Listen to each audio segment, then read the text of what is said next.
Imagine surrounding yourself with incredible women who've overcome challenges, they've rebounded after failures and disappointments, and women who are not afraid to shine their brilliance to make a mark in the world. These women support other like-minded women because they know there is plenty of opportunity for everyone, and that together we really can make a difference, grow our businesses while have fun along the way. This is what Women in Leadership Podcast is all about. Welcome. I'm your host, Anne-Marie Cross. Grab a cuppa of your favourite beverage, pull up a chair, and let's get this conversation started.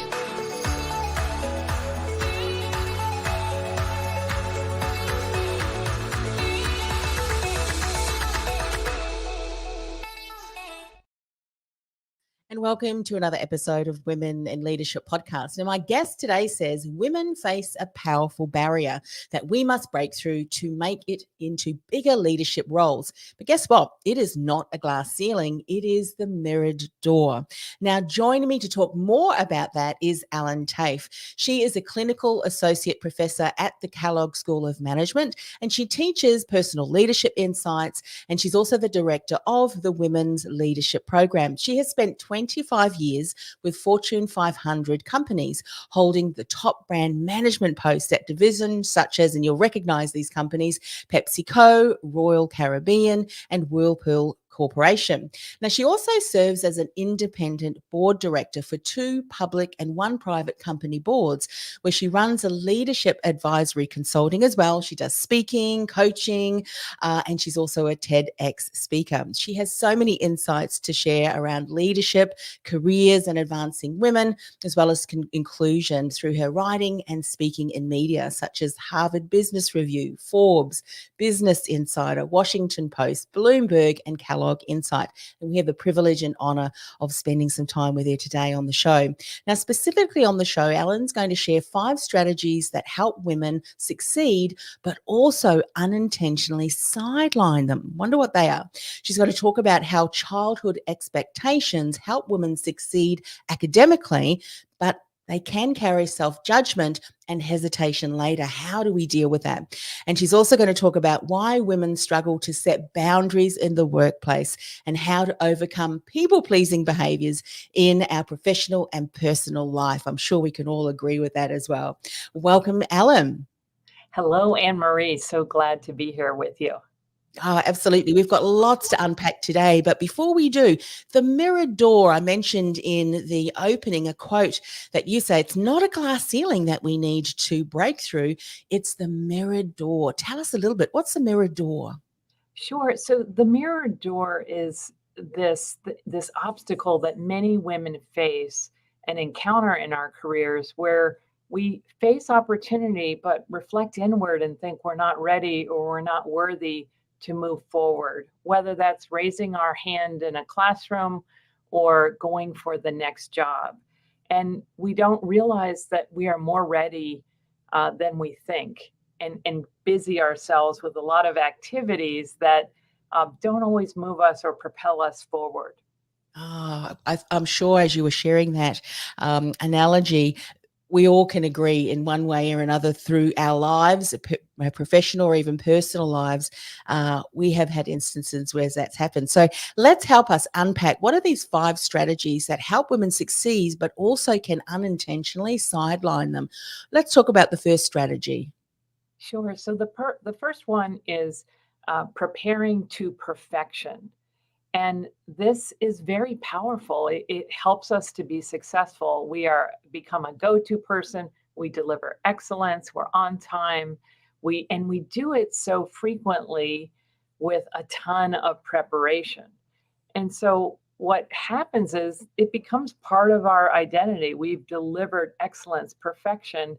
And what happens is that as expectations rise, we face a pitfall internally where we feel stressed when we have to move forward on something without all that preparation.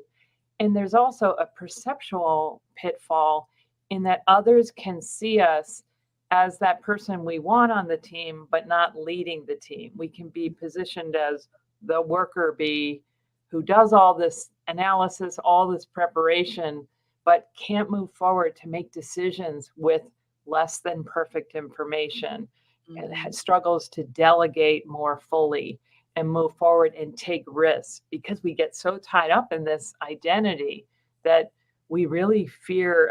My students will say FOMO, fear of missing out, and I think there's a strong FOMO, fear of messing up, that Oh, is yes. specifically tied to someone who is really attached to perfection and the preparation it takes to deliver that. Yeah. And I'm sure the other four strategies that you'll share, it sounds as if there is an aspect of strength there. We need to find a balance. And when we overplay that strength, like it being such a driving aspect of, if it's not perfect, if it's not excellent, how can I release it or share it? If when we overplay that, it can inhibit us. So what would you say then to someone who can resonate with that? Said, I do have an issue with that. How do I put some parameters in place to know that it is good enough to be released and to be shared, but that I'm not getting stuck in that perfection, the excellence mode? What insights can you share here? Yeah, so the pivot that we really need to make is to take some small steps to differentiate where we place our energy. And so often this requires asking for help or asking for guidance from our managers, or whoever we're delivering to. So identifying what's the risk about the work that we're doing, what are the things that really need that A plus top delivery, and what things, like, where can I come in with a rough draft? And Hmm. and that will be hard to do, the rough draft, but doing more of that, it's a discipline of differentiating where we want to, how we prioritize and where we want to place our energy. And it's also, as we understand and ask, how are the expectations changing, that we are called as leaders to be able to make decisions faster with less information. We got to trust that we know a lot more about the construct, and can make the best decision with the information that was available, and be able to live with that, which can Yeah. be hard when we're driven by perfection. Yeah, that makes so much sense because there's going to be some aspects that you do need to know. And those are the key things that you may need to focus on. But all the other things, as you say, I mean, if they're available and you've got them at hand, sure, they can support, but they're not critical. And I think sometimes, as you say, unless we have that understanding around, well, what really do I need to focus on and have in place to then be able to share and make a decision, and what can I Yeah. continue to make a decision on and know that that's not going to be so critical that it may stop a project or something from happening. I like that. And it is something, I guess, that when you've spoken to people, and I'm sure we can all relate to this a little, getting to that point can take effort, can't it? It can Yes. really take effort. It's a But keep discipline. I mean, going. and it's a process. Yes. It's really about, how am I making progress versus delivering perfection? Because we just can never be perfect in everything. I And we can't apply that high, sky high expectation to ourselves, because it can also be really stressful.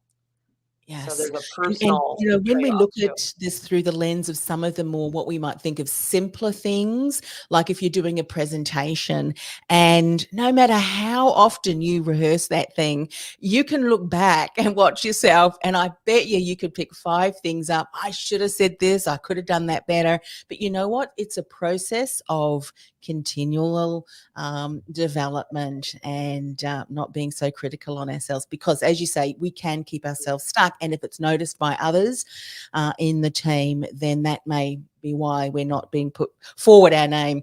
Okay, so that was strategy 1. What's another one we need to be mindful of? Yeah, the next one is eagerly pleasing. And the power on this one is being other oriented, where you can read the team, read the room, be a bit of the peacemaker or even the glue that holds a team together. So this is really being adept at great people management, people connection builders. So it's really powerful. You want people who are like this on the team. The risk is when it's out of balance. So think of a seesaw. If you're at the bottom, and what happens is, uh, for the individual, at times you can feel like, wait, what about me? What about my needs or my point of view? I'm always sort of giving in.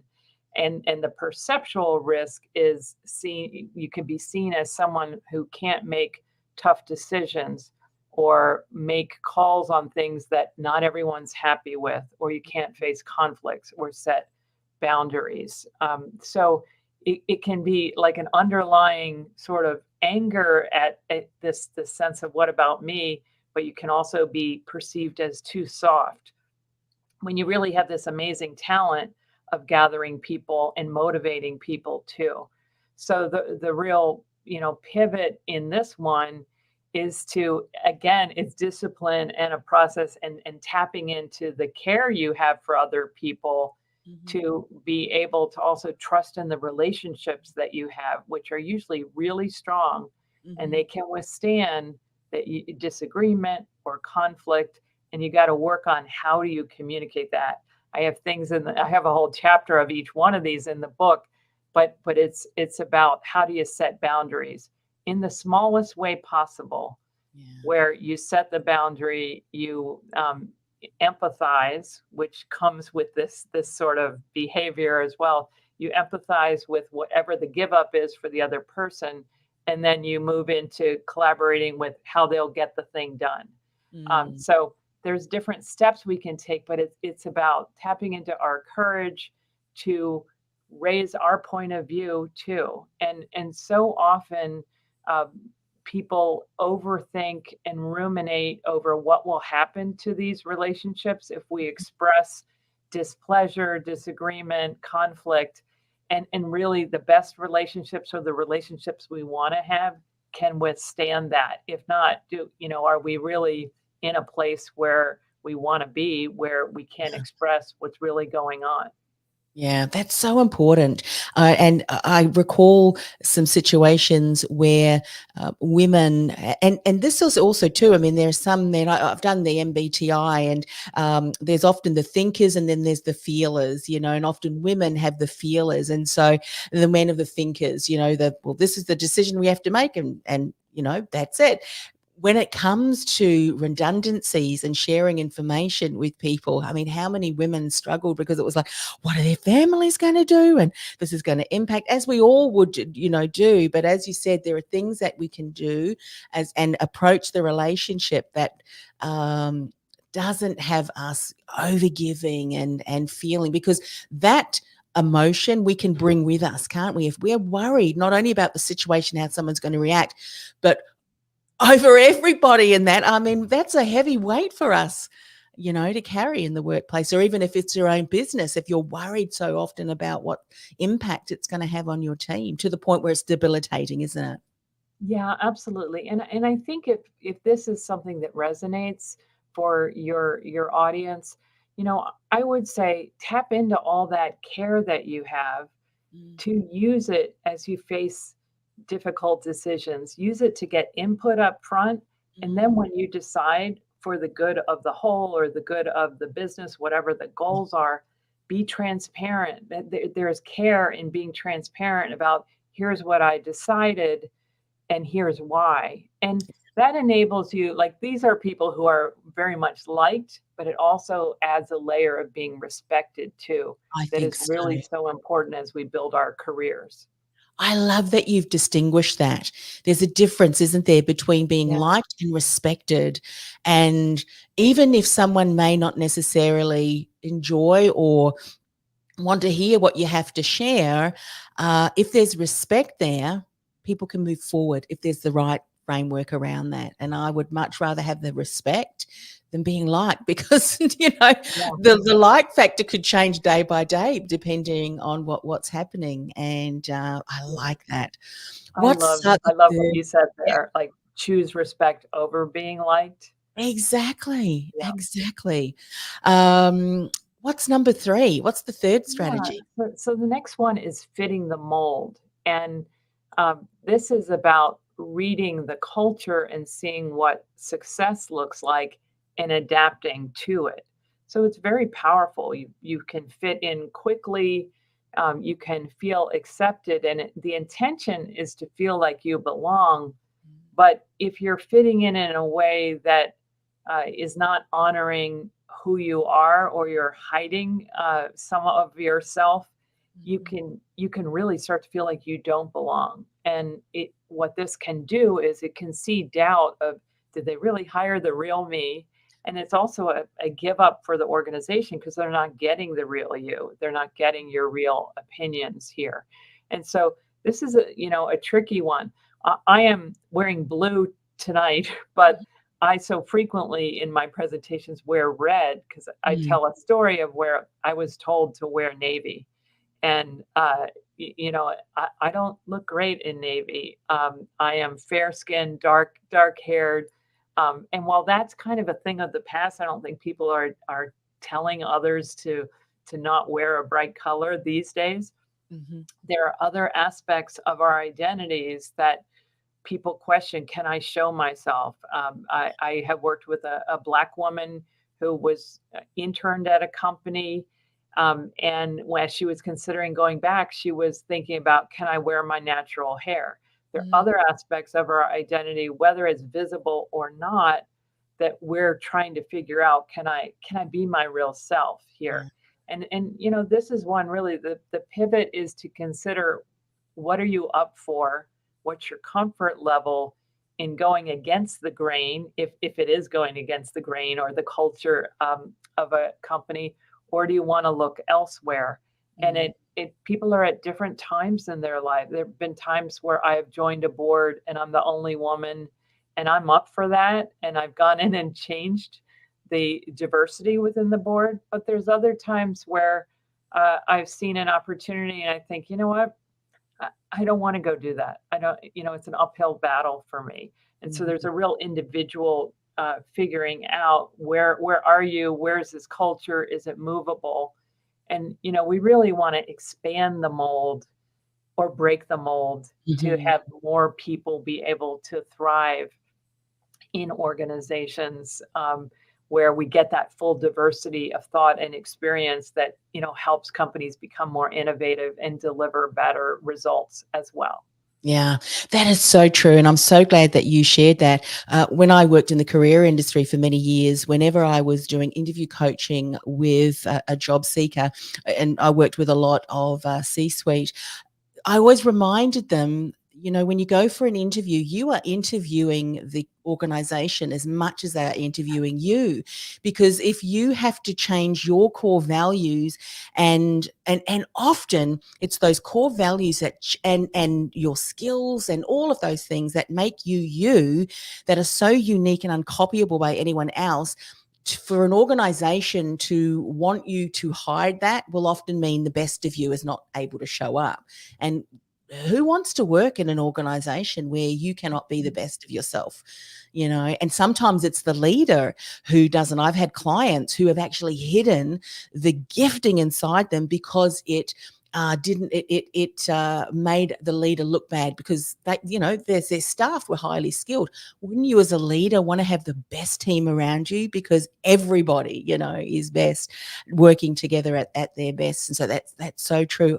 And I think often as women, we overcompensate for the needs and expectations of others. And I've even had it myself, where who actually am I, and what do I think and feel? Do I enjoy doing this? And I think often as women, it's good to take a step back and say, am I compromising too much? Absolutely.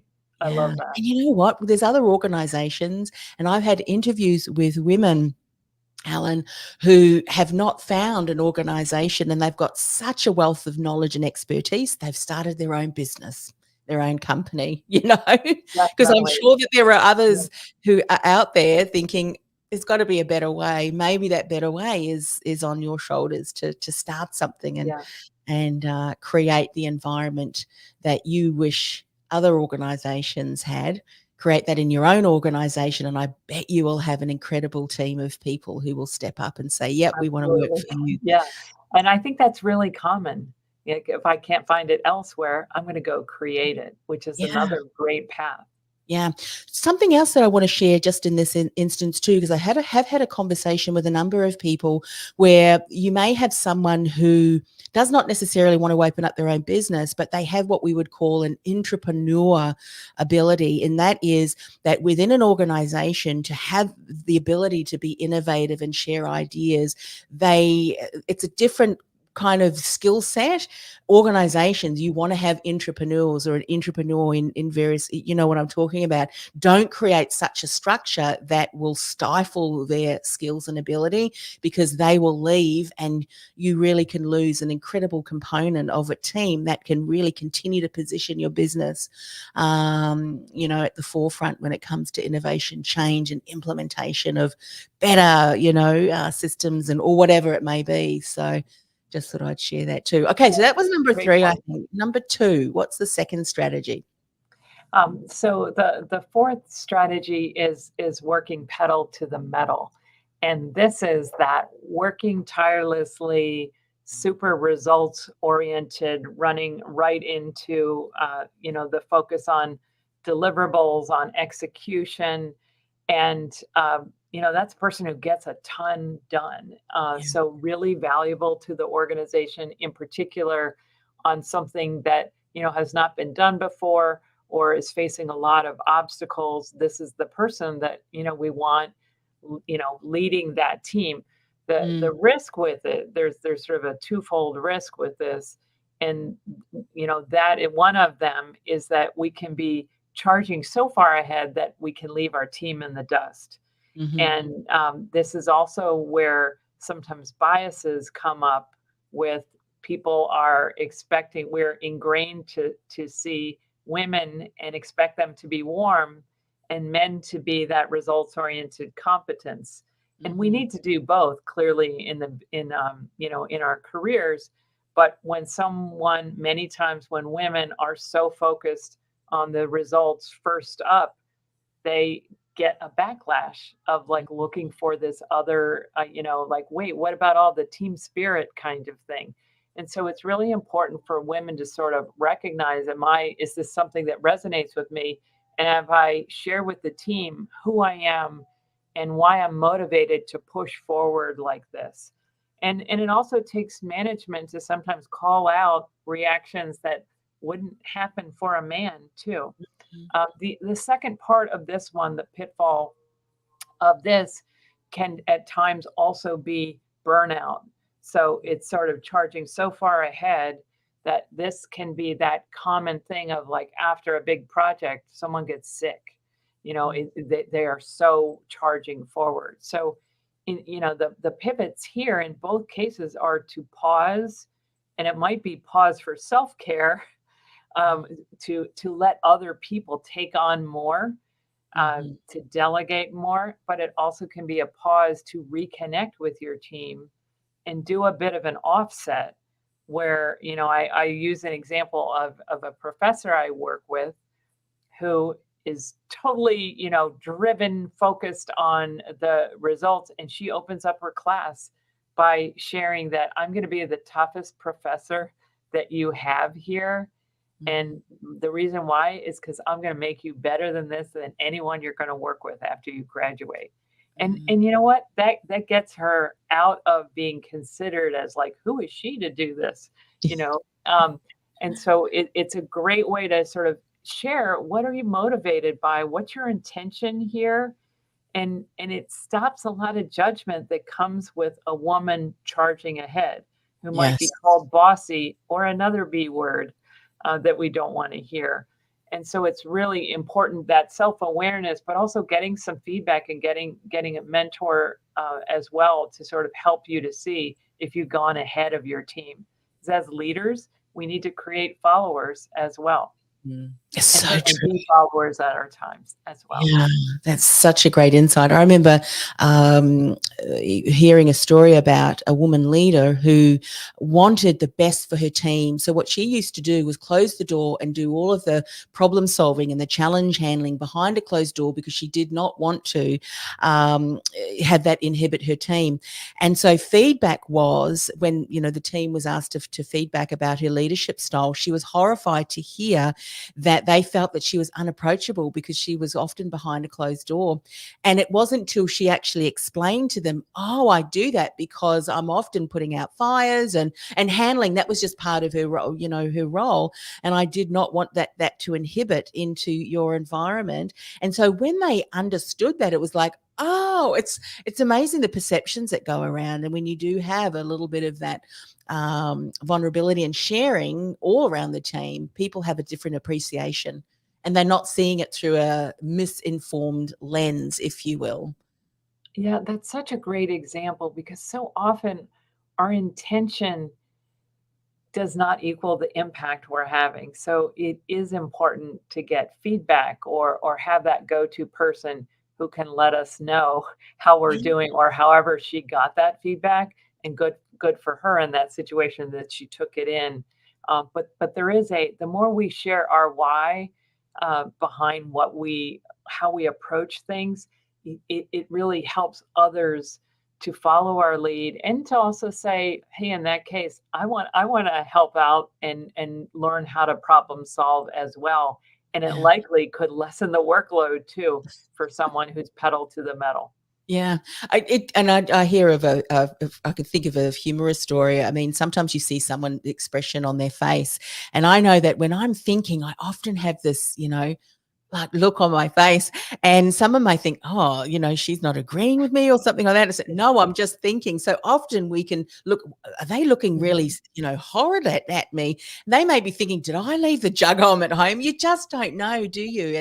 And to be mindful about what we Yeah. think about what's going on, ask, have that open conversation with whether you're the leader or a team member, because there may be some insights and some laughter when we realize what someone's why is, and they're not so driven and so forth, but rather they want the best for the entire team. It makes such a difference. All right, I think we've got one left, one of the 5 Yes. strategies left.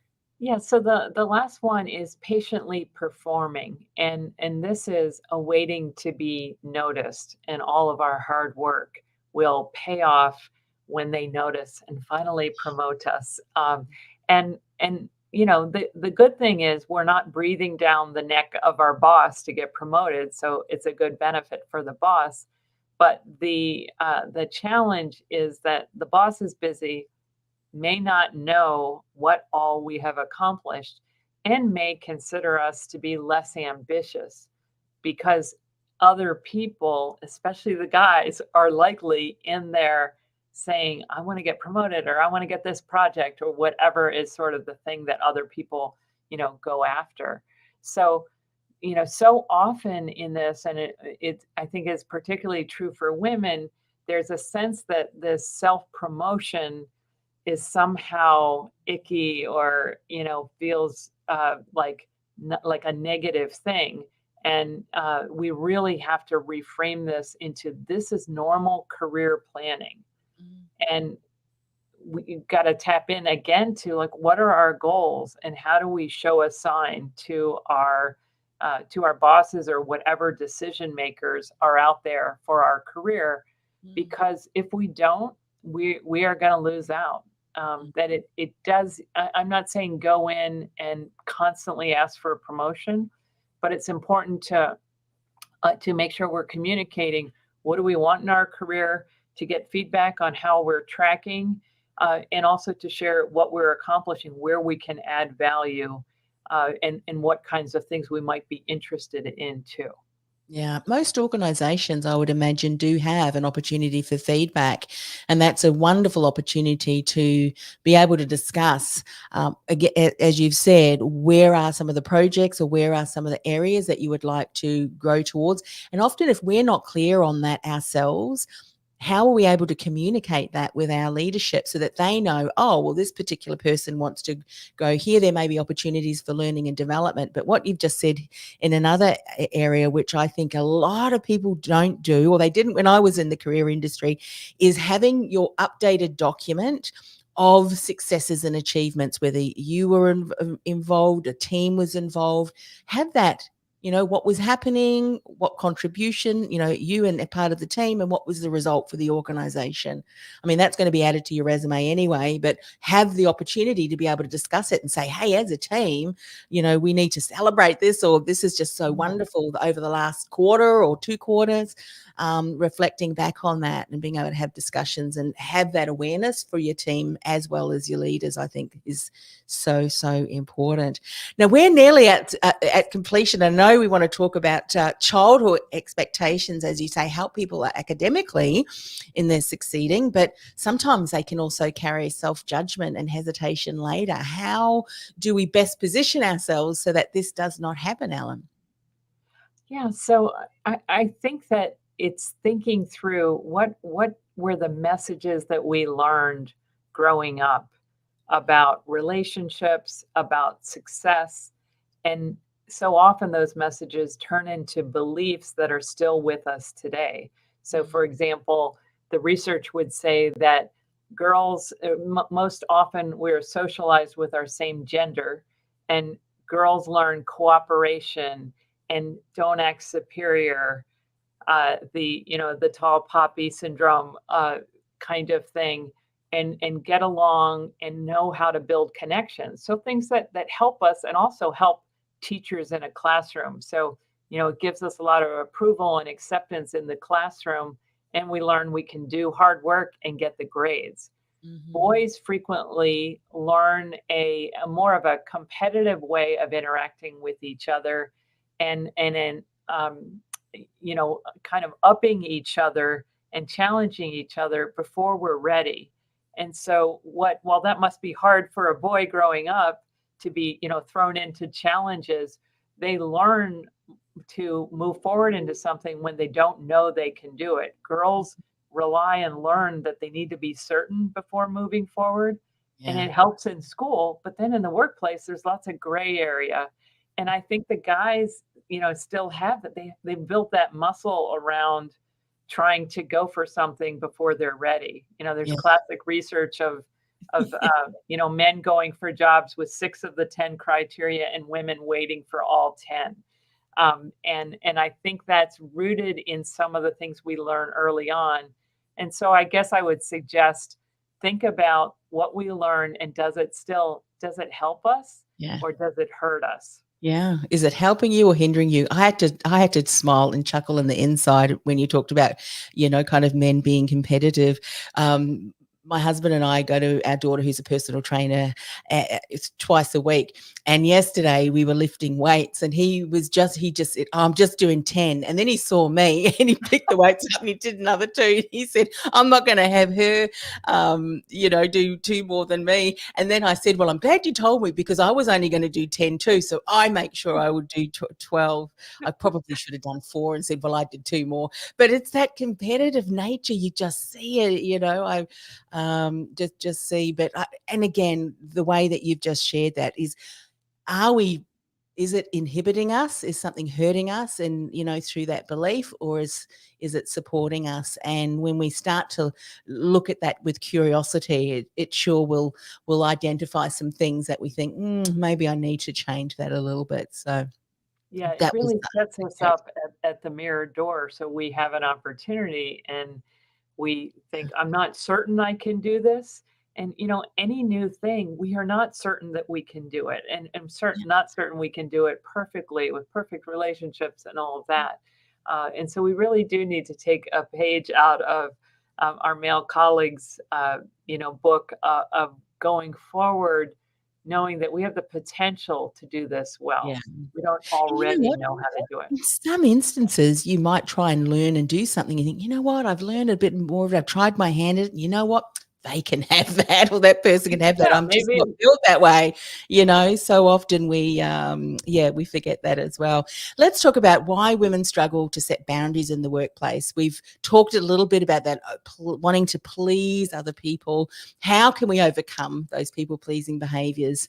What are some things, insights, and maybe some steps to take to enable us not to get caught up in this Yeah, people I, pleasing? I think going back to, what's at stake here, what's our at stake in our careers, going back to, what are your goals? And if you want to advance into leadership or, go further in your career, part of that is making choices and decisions that are not going to please everyone. And I go back to that. It's sort of like, if we have an identity of being liked, how do we stack on to that? We want to also be respected, because it's hard when it's in our identity and when we have been liked. And, for women especially, I think there's sort of an approval and acceptance and a learning, having been brought up to be a good girl.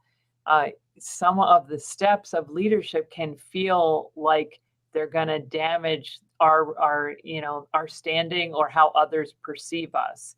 And so it's hard. It's taking small steps for the sake of that career that we want and for the sake of changing the way for other women. So we're not spending all this energy trying to play nice or trying to think through how do we have to, I don't think the guys are having to think through some of this. They have their own challenges.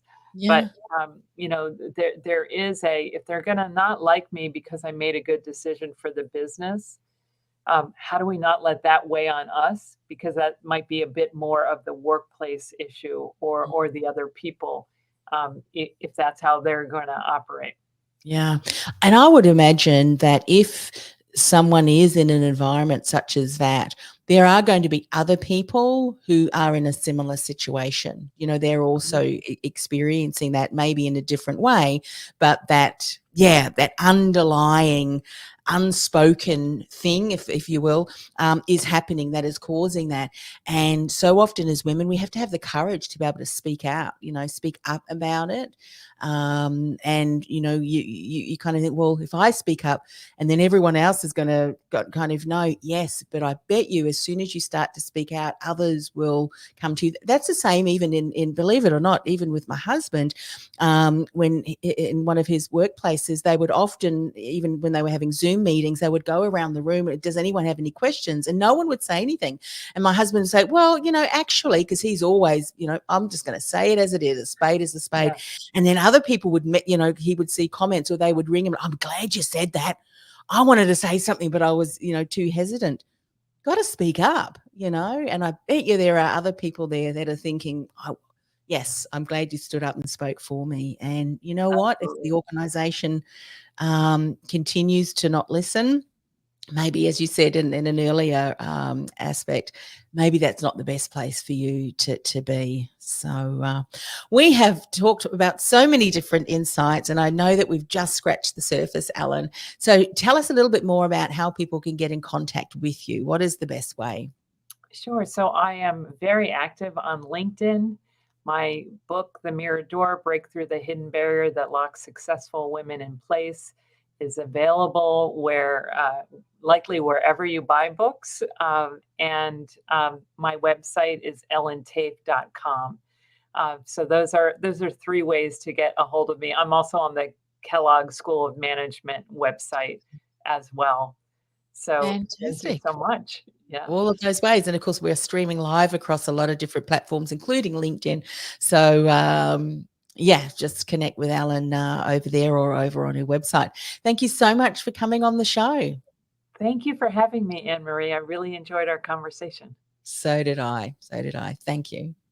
Thank you. Hey, it's Anne-Marie. Before I go, are you a coach or a consultant who feels like the world's best kept secret? Your experience is vast, yet secretly you're frustrated because despite all of your hard work, you're just not getting the visibility, the recognition, or new clients you'd hope for, and you don't know why? I've created a free resource that'll help you build visibility, generate leads, and enroll dream clients with ease because you're seen as a trusted authority, even in a crowded marketplace. And you've positioned yourself as the choice versus just a choice for your dream client. To get started, go to annemariecross.com/gift. That's annemariecross.com/gift.